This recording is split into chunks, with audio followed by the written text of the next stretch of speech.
नीति वाक्य ग्रंथ में आमत्य समुद्देश्य में समझा रहे हैं 39वें सूत्र में। पूर्व सूत्र में कहा कि मित्र को जो है कभी आमत्य पद न दिया जाए, अधिकारी पद न दिया जाए। अब क्या करें? मूर्खस्य नियोगे भर्तुर धर्मार्था शाम संधि निश्चितो चारणार्थम नरकपतौ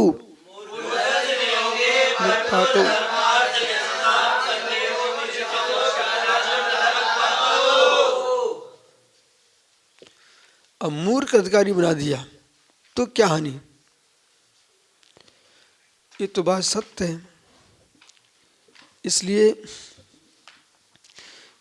युवाओं को चाहिए, युवतियों को चाहिए,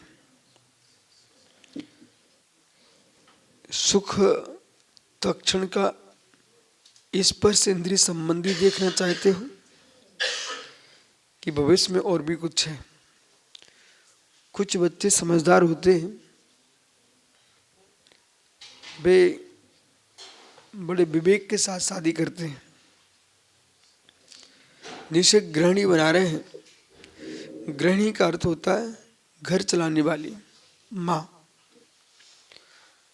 जिसके आते ही घर का विनाश हो जाए, गृहिणी कैसी? जो समय पर सलाह देना भी जानती हो, भोजन के समय माँ बन के बैठती हो, इंद्रिय सुख में रम्मा बन के बैठती हो, बेटों के पालन पोषण में चतुर्धाय माँ हो, और बच्चों को संस्कार देने के लिए गुरु माता बन जाए, ऐसी पत्नी होना चाहिए। मेहमानों के आने पर विश्व सुंदरी बन जाए कि मेहमान आए तो ये समझे लोग कि भाई इनके घर में कितनी सुंदर स्त्री है, और अतिथियों के सत्कार के लिए कुबेर बन के आ जाए, किंचित भी कंजूसी ना करें, और खर्च करने के लिए ऋषियों का कमंडल बन जाए, विवेक के साथ खर्च करें। ऐसी स्त्री घर की लक्ष्मी है। ये गुण मंत्री में और आमत्य में होना चाहिए। यदि ये गुण नहीं है तो सर्वनाश है। ऐसे ही बिटियों को चाहिए किसी अभागे का चेहरा मात दे करके शादी ना करें, उसके जाति कुल का भी ज्ञान करें, उसकी आय व्यय का भी ज्ञान करें। आज तुम करोड़पति की बिटिया हो और जैसी शादी तुम दरिद्री की पत्नी बन गई, ये तो अज्ञानता है पूर्व। ऐसा पैर चुने जो दरिद्री की बेटी क्यों ना हो, शादी होती ही करोड़पति की बेटी बहू बन जाए। ऐसा काम करना चाहिए। इतना ना हो तो कम से कम समान तो हो। तुम चेहरा देकर जीवन भर दुखी रहोगे, जीवन भर दुखी रहोगे। एक इंद्री का सुख क्षणिक है, वो दीर्घ नहीं है। बाकी के मोहल्ले में, गांव में, सब जगह तुम उठने बैठने जाओगे, बोले यार गरीब की पत्नी, गरीब की पत्नी, ऐसे कोई इस्तारी भी नहीं देती। बंस चोर लुटेरा को तो नहीं है। एक लक्ष्मीवती एक ही दिन में पटर महिषी बनने चली गई। राजा की शादी हो गई। ऐसी स्त्रियां, ऐसी बिटियां जो ऐसी जगह चली गई जहां टुकड़े करके फेंक दिए गए। नहीं, इस बात को अंत में संक्लेशता से तुम जियोगे और मरोगे तो संक्लेशता से मरोगे, तो नरक जाओगे। फिर वो शादी तुम्हें नरक का कारण बन गई। इसी प्रकार से दीक्षा ऐसी जगह लेना चाहिए जहां संक्लेशता ना हो। अपने अंदर ही संक्लेशता हो तो दीक्षा स्थान को दोष न देकर अपनी बुद्धि को दोष देना चाहिए। हर जगह देखना। और यदि तुम्हारे पिता शादी कर रहे हैं और तुम्हारी इच्छा दूसरी जगह की है, तो भाई अब अब तुम श्रम खोज करके आप अपने पिता को बोल दो, शीलवान हो तो जहाँ पिता भेज रहा वहाँ शादी करो, सुख से जीना। और इच्छा ही है तो फिर भाई वैसा निर्णय कर लो, अन्यथा जीवन भर तुम कोसो अथवा छोड़ के भग जाओगे तो दोनों कुलों की हंसी कराओगे। तो जैसे कोई कन्या की शादी जैस पिताजी ने कर दी दूसरी जगह, पर उसे वो छोड़ नहीं पाई जिससे उसका पूर्ण प्रेम था, और शादी भी होगी, उसके बच्चे भी हो गए, तब भी उसके सपने में वही आदमी दिखता, उसी का चेहरा। वो कहीं धोखे से सपने में बड़बड़ा गई, वो मुख से निकल पड़ा, वो पति ने सुन लिया किसका नाम ले ली, उसका क्या होगा? ऐसे जिस व्यक्ति की जहां श्रद्धा वहीं दीक्षा लेना चाहिए, जहां श्रद्धा नहीं वहां दीक्षा लेनी नहीं चाहिए। नहीं तुम यहाँ दीक्षा लेके जीते रहोगे, ज्ञानी बन जाओगे, पर प्रशंसा वहीं करोगे, संघ में तुम्हारा स्थान नष्ट हो जाएगा, अथवा तुम संघ को नष्ट कर दोगे। दूसरा पक्ष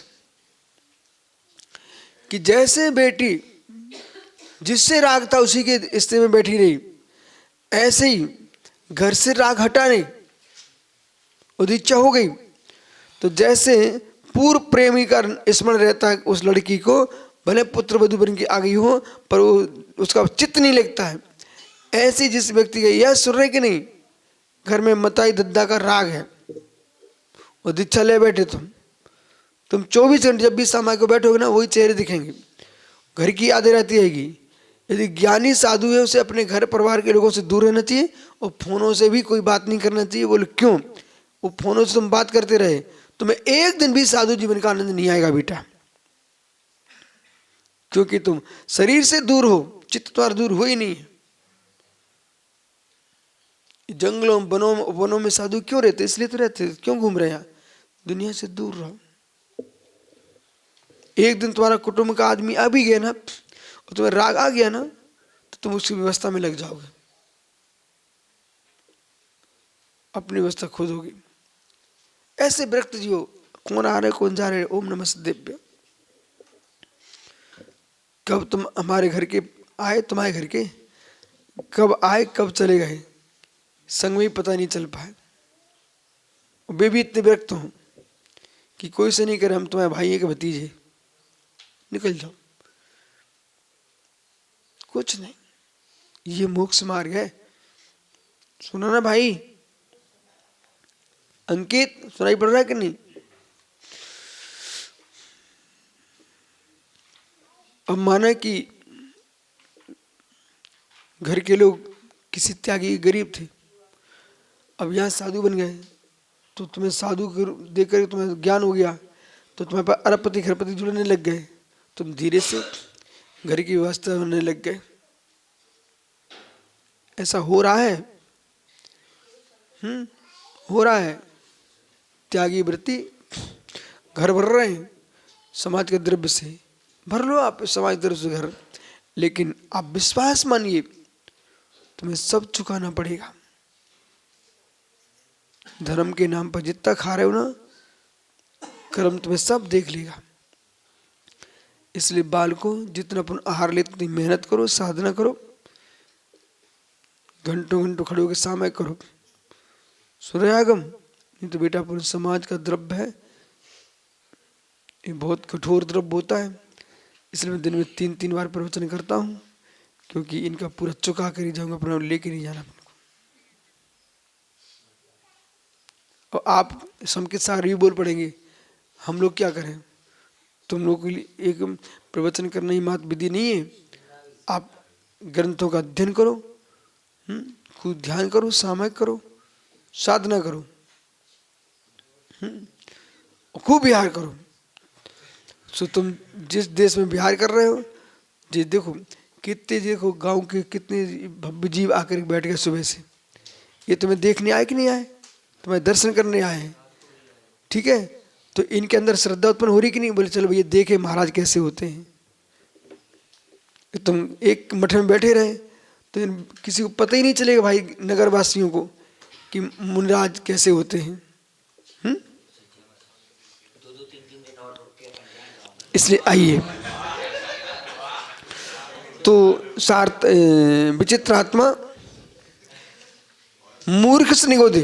तो सुनिए भाई, सुब्रत सागरी, अल्प पैसे में कोई नौकर मिलता हो पदम काला को, ये पागलपन ना कर लें। बोले भैया कम पैसे में नौकर मिल रहा, रख लो इसको। तब मूर्ख फंस गया, अब तुम्हें उसी में बुद्धि लगाते रहो। उससे कहो चम्मच लाओ, वो चमचा लेके आ रहा है। उससे कहो मटकिया लाओ, वो बाल्टी उठा लाया। अब तुम पटको सिर अपना। तो ऐसे कुछ लोग क्या करते हैं, कामी, तीव्र कामी, भाई आगे पीछे कुछ नहीं देखना चाहिए, शादी कर बैठते हैं। बोले एक इनकी इच्छा ही पूर्ति होगी। जब घर में घर बसता ना, फिर सिर पटकते रोते, अपना माथा पटकते दीवार से। मैं देखा पत्नियों को दीवार मट, कहाँ से ले आए, कहाँ से ले आए, अब झेलो।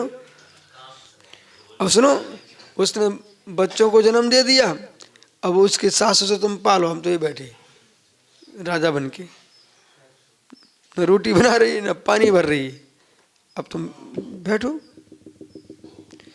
तो मूर्ख से नहीं हो गए, मूर्ख शिष्य, मूर्ख पत्नी, मूर्ख पति और मूर्ख नौकर, इनसे मालूम क्या होता है,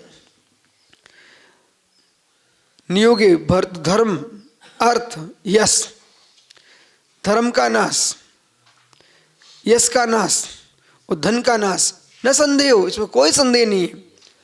निस्तुच अनर्थम, अनर्थ होगा और खोटे परिणाम तुम्हारे 24 घंटे रहेंगे।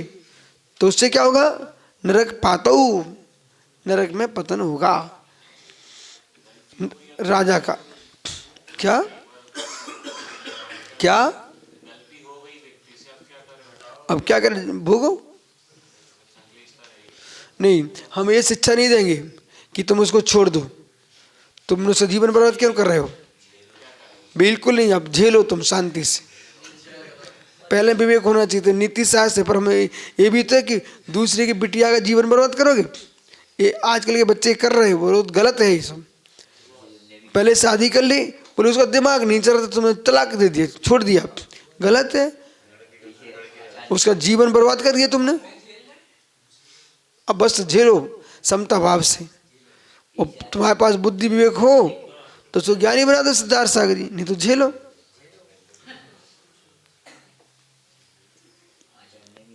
चेहरा बना तो संक्लेशता बनती है, संक्लेशा से अशुभगति का बंध होता है। अति संक्लेश भाव से मरियो, शुभ घोर शुभ सावग्रम प्रयोग। तो संक्लेश मरने से नरक में जाना पड़ता है, ठीक है ना। इसलिए मित्र कौन है, यो निवारती पापम, वही मित्र है जो पापों से संकट से मुक्ति दिलाए। तुम किस बात के मित्र, तुम्हारा मित्र मुंह बना बैठे है? तो नहीं, कभी कभी ऐसा होता है, सूर्य अपने स्वरूप में है, किसी को सूर्यमुखी को अच्छा लगता है, कुमुदनी मुरझा जाती बेटा। अब सूर्य बेचारा क्या करे,